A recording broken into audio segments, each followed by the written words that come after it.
Hi! Hello! అందరికీ నమస్తే. నేను మీ సుపర్ణ ఫ్లేవర్స్‌కి స్వాగతం. ఈ మొక్కను గుర్తుపట్టారా? ఇది గుర్తుపట్టని వాళ్ళంటూ ఉండరులెండి. ఇది వాము మొక్క కదండీ! ఇది ప్రతి ఇంట్లో తప్పనిసరిగా ఉండాలి. ఇది ఊరికే ఇలా చిన్న కొమ్మని తుంపేసి గుచ్చేసామంటే బతికిపోతుంది. దీన్ని ఇలా తుంపిన తర్వాత బయట పడేసినా కూడా 10, 15 రోజుల వరకు అలాగే ఉంటుందండి ఎండిపోకుండా. అంత మొండి మొక్కనమాట. ఇంత మొండి మొక్కలో మంచి మంచి హెల్త్ బెనిఫిట్స్ ఉన్నాయి. వీటిని మనం పొందాలి అంటే ఏదో ఒక రూపంలో దీన్ని తీసుకుంటూ ఉండాలి.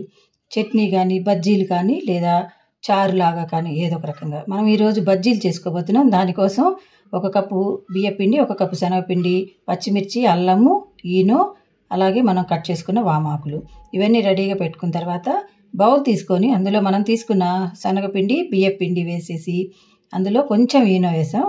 అల్లం, పచ్చిమిర్చిని మెత్తగా పేస్ట్ చేసుకొని అందులోనే పసుపు, దీనికి సరిపోయేంత సాల్ట్ కూడా వేసేసి మిక్సీ పట్టుకొని ఆ పేస్ట్‌ని కూడా ఇందులో వేసేసుకొని ఇవన్నీ ముందు బాగా కలిసేటట్టు కలుపుకోవాలి.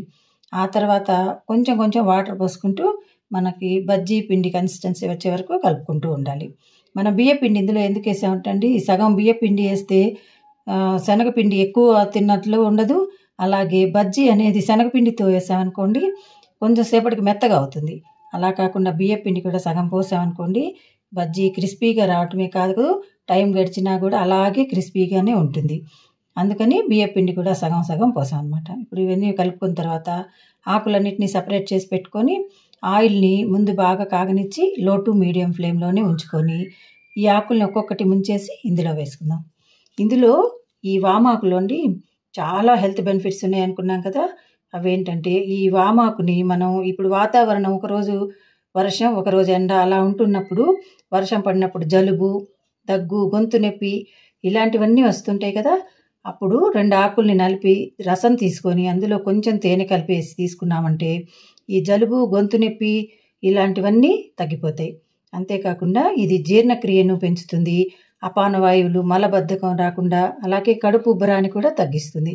తర్వాత ఇందులో విటమిన్ ఏ, విటమిన్ సి, అలాగే జింకు, సెలీనియం ఇవన్నీ పుష్కలంగా ఉంటాయండి.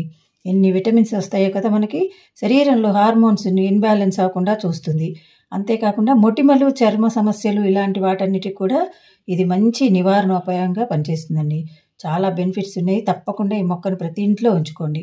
ఇలా వేసుకున్న గోల్డెన్ బ్రౌన్ కలర్ రాగానే వీటిని తీసేసుకొని చక్కగా మనకు కావాల్సినవన్నీ తీసేసుకున్న తర్వాత వీటిని ఇలాగే తిన్నా కూడా వామాకు ఫ్లేవర్‌తో చాలా రుచిగా ఉంటాయి.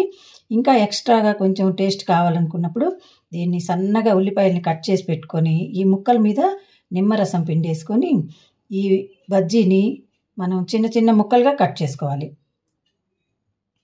ఇలా కట్ చేసుకొని దీంట్లో ఈ ఉల్లిపాయ ముక్కలు అవి వేసేసి కలిపిన తర్వాత పైనుంచి కొత్తిమీరతో గార్నిష్ చేసేసి తింటే అండి అబ్బా! ఎంత రుచిగా ఉంటుందో చెప్పలేము. ఈ వర్షాలు పడుతూ ఇలా ఉన్నప్పుడు నిమ్మరసం, కొత్తిమీర ఇవన్నీ కలిసి మంచి రుచినిస్తాయి.